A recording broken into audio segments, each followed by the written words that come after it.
I'm Jenni Carlson here with Brandon Chatmon. OSU has just defeated Kansas 48-14. Our OSU postgame is brought to you by Eskridge Lexus. Stop in and see them today.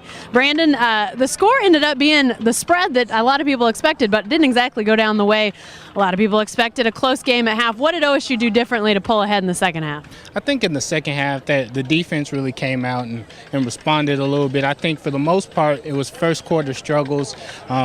Kansas was able to move the football in the first quarter, able to put up 14 points, but from that point forward, the defense kind of locked them down and took care of business.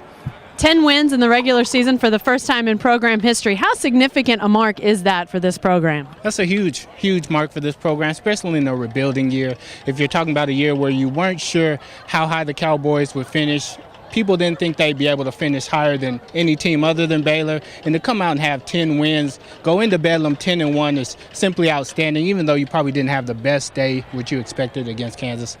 All right, let's talk about that Bedlam game because that's what everybody's thinking about now, and I'm sure going to be talking about what's the cause for concern right now for OSU? Obviously, it's a rivalry game. It's going to probably be a tight game, but what are the biggest issues right now for OSU as they get ready for that game? I think it's mainly just getting the offense back on track.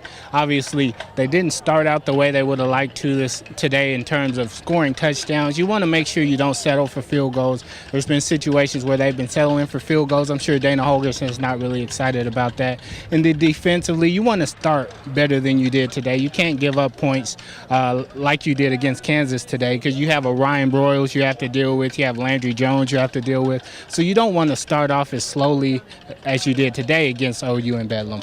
All right. Thanks, Brandon. Hey, stay with the best coverage team anywhere at newsok.com and every day in the Oklahoman. Remember, our OSU postgame is brought to you by Eskridge Lexus. Stop in and see them today.